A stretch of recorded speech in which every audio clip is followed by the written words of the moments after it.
Hello, welcome back to the Cricket Nerds. And as you can see, it's not the usual three of us. We've got a fourth person here. We've got Gareth, otherwise known as Can You Cricket here. Gareth, how are you doing? I'm doing great. So thanks so much, guys, for letting me crash your podcast. What a pleasure. No, it's the pleasure's ours because we get to talk to you about something slightly different to our normal style. We're going to talk about club cricket and anything else that takes our fancy, really. So let's just get straight into it. And the first thing we want to ask you, Gareth, is where did Can You Cricket come from? Oh man, that's a good question. And I think probably a lot of people have a similar, well, at least content creators have a similar story that lockdown, you go into your rabbit hole of watching YouTube and seeing various things that you never would have seen if we weren't in a lockdown. And I basically found these guys in India. I think his name is Cricket Cardio was the main channel, and I saw him doing it, wearing a GoPro on the helmet and filming his matches, sort of point of view fashion. And so I thought, well, that would be quite cool to do. I didn't think of it as any like sort of business or mm, anything more than just having a bit of fun and maybe showing my kids one day that I could hold a bat. And so, yeah, I just started filming some of my matches. People started watching and commenting and saying they enjoyed the content, and it sort of just snowballed from there to the point where, obviously, last year, April, Mm. I took it on full time and quit my science teaching job and became a full time cricket content creator. So it's been an awesome journey. It's been great. It's it's Yeah. it's it's been a wild ride, and so how have you found that? How have you found that transition going from sort of, you know, probably the stage that we're at now, where we're doing a bit of podcasting. It's a thing that we like to do, but we all work our own jobs on the side. That freedom to actually dive fully into it. How have you found that over the last year or so? Yeah, well, obviously everything has its pros and cons, but I wouldn't change it. I don't regret my decision at all. It's Mm. been a wild couple of years. I guess working for yourself means that you have complete responsibility for what happens, and Yeah. if you're not, well, basically the buck stops at you, doesn't it? So it can be quite relentless. And I have had moments where I've questioned everything Mm. and thought, what am I doing? And as I think most people do if they start something new and take a risk. But with the help of my family and my wife just supporting me as well, has it's been a really awesome 2 years. And as maybe you guys have seen, I've been able to see some cool places, played Mm. cricket in places where I never ever imagined being able to play, and yeah, doing something that probably a lot of people would dream of doing. So Yeah. yeah, I feel very grateful and blessed to be able to be doing what I do. We're definitely going to touch on the coolest places that you've been, because that's Yeah. that's something that we definitely want to talk about. But yeah, I think you're definitely combining two of the most kind of existential crisis triggering things in owning your own business and village cricket. And Oh, too right, James. I know for myself, like I don't even, I don't earn anything from playing cricket, and yet if I get out on a Saturday for not very many, I'm reevaluating many life decisions. How have you found it, especially getting like, the sledging, anything like that? But walking out to the middle can be nerve-wracking at the best of times. But when you've got a big old GoPro on your head, it's almost as good as a bullseye on your forehead as well. How have you found that? Yeah, that's a great question. And you're so right. Eh? Like, there's very seldom a game that goes by where people aren't chirping, and Mm. um, so I think I'm lucky in the fact that my person, well, maybe because it'd be interesting if I'd started in my 20s compared to now. I'm 33 now, so I'm a bit older, maybe a bit more mellow than I was back then. So, I mean, the sledging is like it's basically duck water off a duck's back. So I actually love it because it means there's more interesting content, and the more people love hearing the sledges on the channel. So the more sledging that happens, actually, the better. So in that regard, it was good. I know, yeah, the first few matches were very nerve-wracking, but yeah, it's like anything. The more you do it, the easier. Well, not the easier it gets, because batting's never easy. But the more comfortable I've got wearing the GoPro and everything that goes with that. Yeah, So, I mean, yeah. batting's still a mystery to me. So it never gets easier for some of us. Yeah, I don't know if you've seen the one. I think one of the only YouTube shorts that we've got on the channel is Benji swiping a rancid Wildly one across the line. So yeah, Yeah, Brilliant. I think it's one of the reasons I think it's good is because you almost show the raw emotion of a club cricketer, and almost it's quite good for me as a batsman watching sometimes, because it's relatable, because you get the highs of when you do well and you put in a good performance, but then also the lows of when you get a bad performance. It does drain you, and I think it's massive props to you for then uploading those videos. I know they're not that many, but because you're a very good batsman, when you don't make a good score, like even I think you got a first baller in one of the games and you were still happy to upload it, like that must take a lot of guts doing something like that. Yeah, well, one of the aims of the channel is to try and show cricket and village cricket for what it actually is, and it would be very unauthentic if I just showed, scoring runs after runs. And in particular, this season has been a really tough season for a number of reasons.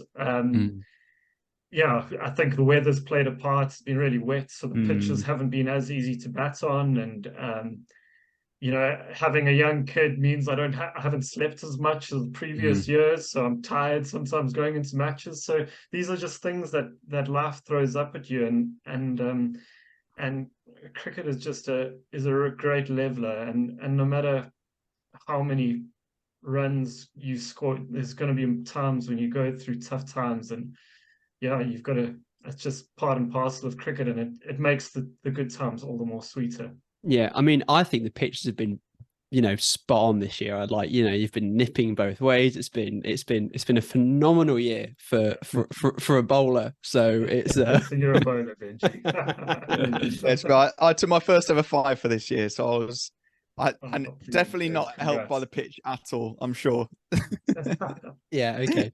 It's interesting you talked about the sledging and stuff, because I know that, I mean, James and Zach, you wore a GoPro on one of our midweek matches that we run a while ago, and there was even like little comments there in a very silly game that's midweek, but in the heights of the Lincolnshire Prem, like people are getting serious, aren't they? And there's that extra bit of jip there. So yeah, it's really interesting that that you mentioned that. So I think it sort of brings us on to talking about sort of the state of club cricket at the moment, because I think it's something that people keep mentioning and talking about, and I think you alluded to showing club cricket for what it is, and I think that's really important. Just very, very high level, what do you think is the current state of club cricket in England right now? Or it's actually, for me, it's quite a tough question to ask, because I've only been in England for 4 years, which is not that long relatively, and a couple of those were obviously in COVID. So from my perspective, I can only compare it to club cricket in other countries, and in particular in South Africa. And village cricket and club cricket in England is something that's really, really special. It's completely unique, in the fact that there's really just a club for every single ability and every single person. If you want to find a club that suits you, you will be able to find one. I don't have any doubts about that. So in my opinion, club cricket in general is really in a really good place. But from what I've seen and how I compare it to maybe South Africa, I'd say obviously it's like chalk and cheese basically.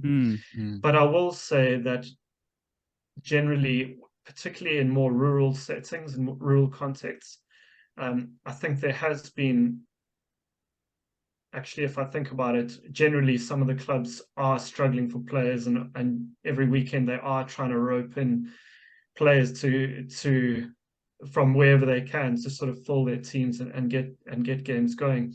Luckily, in our leagues that Woodall Spa, my home club, plays for, we don't generally have that problem. There's very seldom a weekend where matches get cancelled due to lack of availability, and so that's interesting. I will say that cricket's a difficult one because obviously you need a lot of space and you need a lot of resources to maintain a cricket club, and I'm thinking as a school teacher, and in particular for state schools, it's very hard to have a thriving cricket curriculum in your school, just because obviously it costs a lot and you need a lot of space, and that's something that's tricky. And obviously if the youngsters aren't playing, then that's going to obviously have knock-on effects for later on. So although I know the private schools are really obviously place a high emphasis on cricket, it'd be great in some way to try and get more people that aren't necessarily able to get into those private schools to start loving the game. And I guess that's where All Stars and things like that, the sort of junior way that you can get into club cricket is really important. And I know that a lot of the clubs around this area do it. Maybe some of your clubs do it too. Yeah, there needs to almost be a pathway, as many pathways as possible to get up to the top level of cricket. And I think part of it, as you're saying, that there's the funding to have the facilities to give people the best opportunities really to be able to succeed in cricket. I mean, we talking about availability, we struggle to get people for our midweek game, but on a Saturday, my club has one of the biggest junior setups in the area, and yet we still have issues sometimes with availability. And I guess that's just how things are going. Some of the clubs some clubs with some really nice grounds, they're even still not able to sustain the club and are having to close. And it is hard in some aspects, but in other aspects, there are so many highs when it comes to club cricket. I don't know what your boys' thoughts are. Yeah, absolutely agree. I echo what Gareth said about it's the youth that are going to make the big difference in club cricket and the future of any sport, really. You know, the more that kids enjoy it when they're growing up, the more that they're going to excel when they're older. Now, Gareth, you've had you've got an advantage over the rest of us in that you've seen a lot more clubs than us. You know, you've obviously gone and played at a lot of different clubs around the country. First of all, which one do you think is the most picturesque that you've seen? Now, I know that's quite a hard one because we've seen some beautiful, bits of drone footage. And I think, we feel like we've experienced a lot of the grounds that you have, because I think all of us have been following you since the On Daddy cricket days. So that unfortunate name. I think it was an excellent name. Yeah. Well, see, actually, well, to be honest, I'll give you. Well, actually, I do have another channel which only has like about 90 subscribers. It's a fishing channel, and so that channel was my original channel, and that was called On Daddy Fishing because of a fishing show we used to watch when we were small. So that's how the name came about. Okay. But anyway, that's just a little sidebar. In terms of my favorite, the most picturesque ground, I mean, it would have to be the Linton and Lynmouth cricket ground. It's absolutely incredible. It's in North Devon. It's basically right on the coastline, and it's in a sort of a bowl of hills. So you've got hills all around, and then basically you look out over it's called the Valley of Rocks, straight into the Bristol Channel, which it's really just an unbelievable cricket ground, really. And the best thing is my in-laws live 5 minutes away, so whenever I go down for a holiday, I just call them up and have a game. So I've played 2 matches there. You scored a ton in one of them as well, didn't you? Yeah, That's probably exactly. why you So, like it so much. yeah, it definitely helps. Maybe Content creators CC versus Linton and Lynmouth coming soon. Oh yeah, honestly, I think that would be proper treat. Yeah. I mean, Other, there's probably so no, you keep going. sorry, Zach. I was just going to say, and Banbury Castle, I played there early in the year. I haven't posted the video yet, but that's Okay. very special. But I would say that my favorite ground I've ever played on was not in the UK. It was actually back in South Africa. Was in the Kruger National Park, Okay. which is a big Wow. safari game reserve. With the size, it's basically the size of Belgium. It's a massive park with the big five, and this ground's basically slap bang in the middle, next to one of the big camps there. And so you theoretically could have lion and leopard and elephant walking through while you're playing. So I used to go there when I was small. So it was a really, really special place to play. James, did you go to Kruger National Park when you were in Kruger last? We did, but there was not nearly enough cricket for my opinion. I saw plenty of the big five, but now that I think about it, why wasn't I playing cricket? That sounds awesome. Yeah. Maybe next time. Yeah. Yeah, that's on the bucket list, I think. That sounds amazing. Yeah, no, it's a special ground. Yeah. When you were saying about how you scored a ton at Linton and Lynmouth, maybe there's a reason why a lot of visiting teams play well at Lords, because it's just that special. When you're playing at a good ground, you think, oh, it almost switches on your brain to say, I wanna do well today, and usually that positive mindset helps. So yeah, maybe that's the thing. I've got a question for the entire floor. Okay. Name me one cricket ground, be it a club cricket ground or anything, or a professional. Where's your dream cricket ground to play a match? James, you go first. Oh goodness, drop me in there. I think potentially Centurion in South Africa. That one looks pretty cool.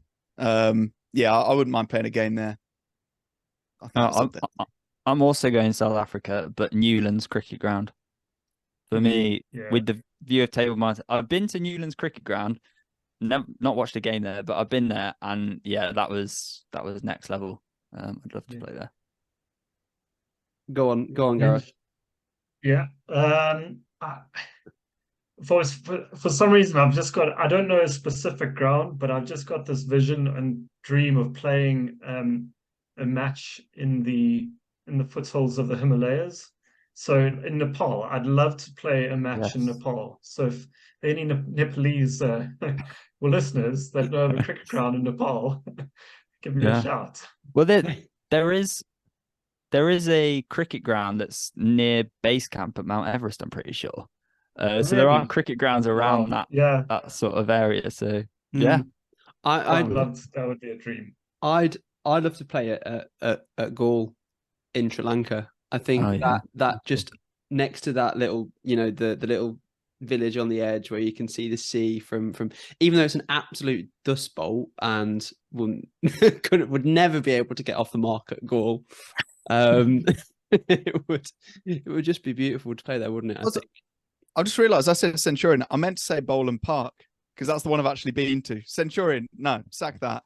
No, Boland Park in Palm. I have to say, James, when you said Centurion, I was like, no, why has he gone and picked Why that? would you go to Joburg? Like literally in the middle of most Victoria. It's got a really nice pitch. It's got a really quick, bouncy pitch. So if you're a bowler, you'd enjoy it there. Yeah. No, Jacques Callis has scored lots of runs there, though. Nice. Yeah. And me and Jacques Callis, basically the same ability. Talking about South African cricket. Now, Gareth, you're obviously from South Africa. You mentioned that many times. I'm also interested in South African cricket. I'm half South African myself. So yeah, it's weird because I've grown up with this almost rivalry between myself and my dad, because I've always supported England and my dad's always supported South Africa. And so there was always this tense rivalry whenever England played South Africa in our family.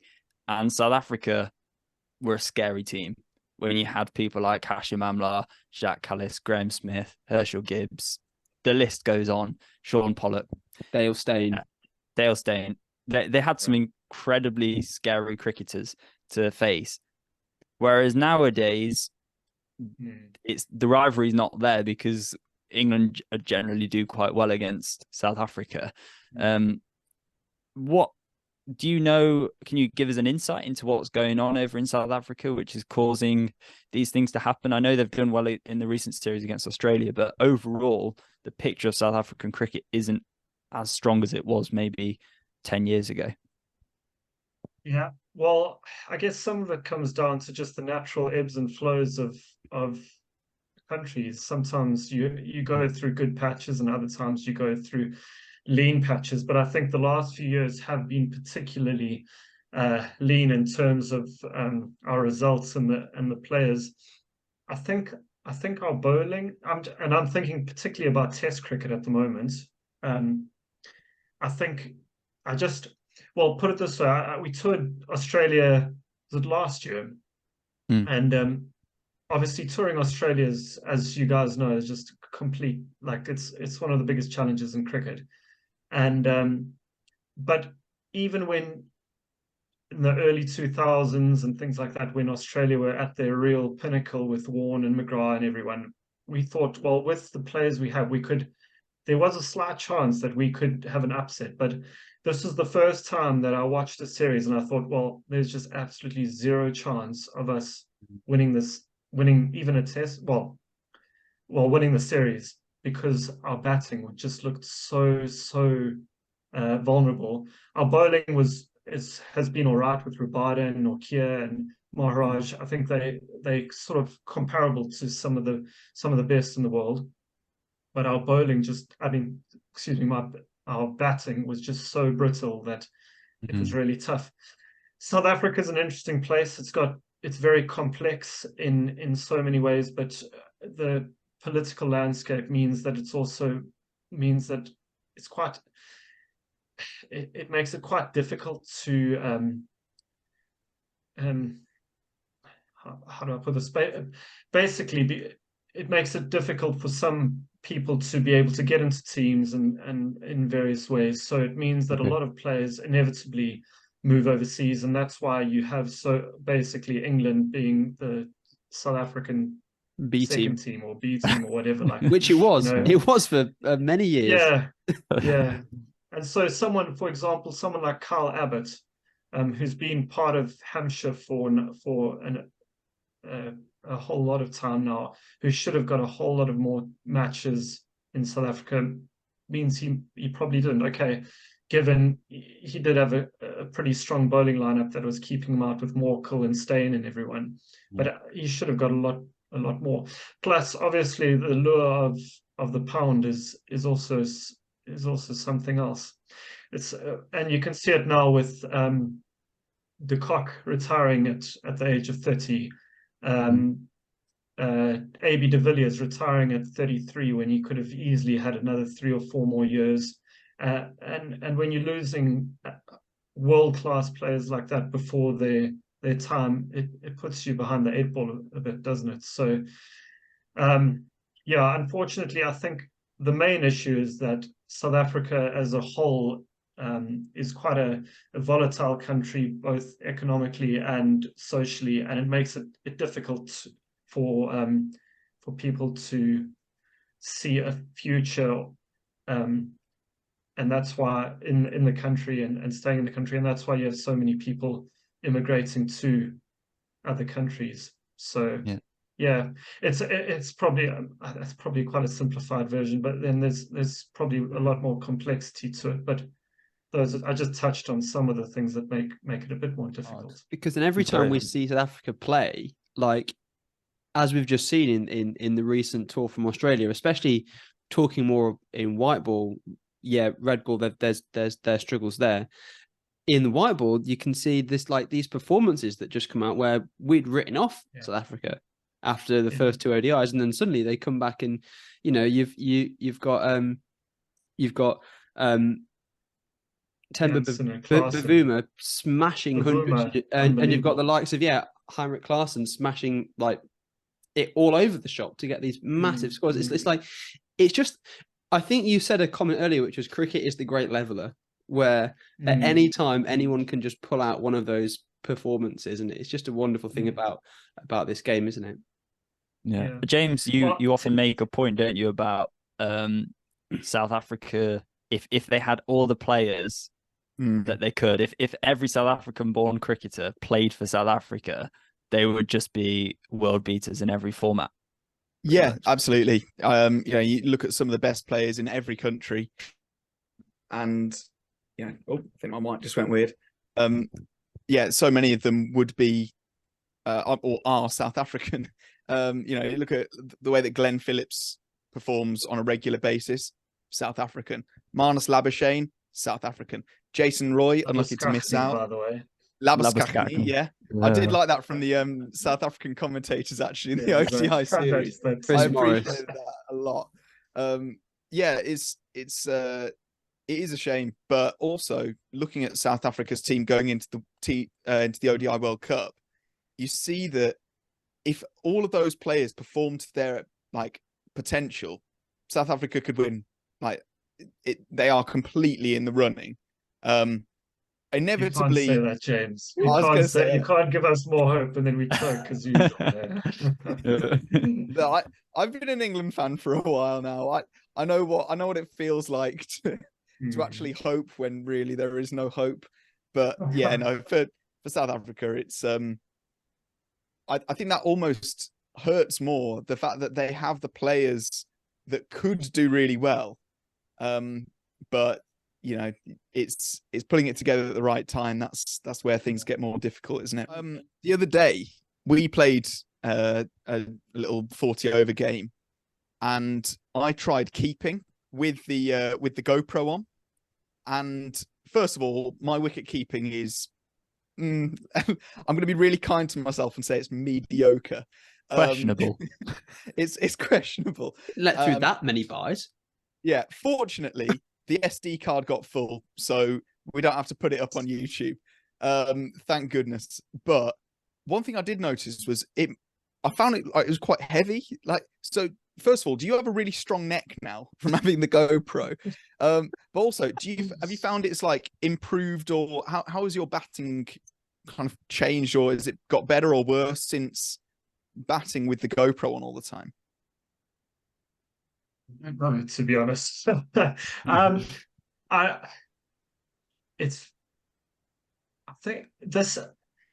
I don't know if it's improved or not, but one thing it is helpful to look back and sort of have a look at what you could have done better and things like that. But then also sometimes you overthink things, and I feel like especially this season, I think if I look back and have to analyze the season, I think I've just overthought things a bit too much and sort of played with the anti-Bazball way almost of playing with a bit too much fear of failure. And so that's something that I've just thought about in the last just few weeks. And I think come next season, I'm really going to make a concerted effort to just be like, you know what, I'm just play with freedom and don't think about, you know what, you gotta get out from some low scores, and that's just part of it. So yeah. But in terms of the neck muscles, no. This neck's always been pretty lean.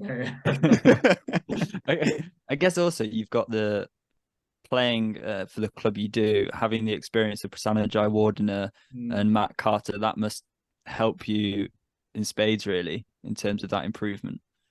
Yeah, no, that's another thing. That's one of the best things about club cricket in England is inevitably you obviously have a lot of overseas pros and professionals playing for your clubs, which is such a privilege. And then sometimes you just have Prasanna Jayawardena living in your village, and he just rocks up on a Saturday to play for your village. It's just what a treat. And the amazing thing is I've never seen him keep, because obviously he's renowned as one of the best keepers of all time. But our keeper got injured during the match this last weekend, and I'm really glad he did, because it meant that Prasanna put the gloves on. So thanks, Alex, for getting a gammy knee during the game. Yeah, it's always good when you see That's someone who's phenomenal. And it's so also, good. Yeah. honestly, this guy, just his hands are just Mm. out of this world. He just stands up to our opening bowler and makes it look so easy. He's Mm. just absolute class. Yeah. No, it's good. I guess this brings us to our last question, which is probably the most important question, which is, what is your favorite club tradition? So we can all chip in for this one. Gareth, we'll start with you. Yeah. What's your favorite club tradition? It's not even hard. Hey, cricket teas. Cricket Oh, teas are just the best thing ever. It's just such a treat. And the worst thing about COVID is that so many clubs have stopped serving teas. yeah. And my club as well, Woodall, used to be renowned for having these brilliant teas. And it's the only reason I joined the club in the first place. And they go and stop flipping serving teas. Yeah, Anyway, so that's my favorite. we were talking about teas on Saturday, actually. We were talking about the best teas up and down Nottingham, in all the different grounds around. And it's interesting because it was one of the things I was going to mention when we were talking about the state of club cricket, because yeah, teas are a dying thing, which is a real shame. But it also, yeah, it just comes into having enough people around to actually prepare the teas, which is always it's quite difficult. James, what's your favorite tradition over at your club?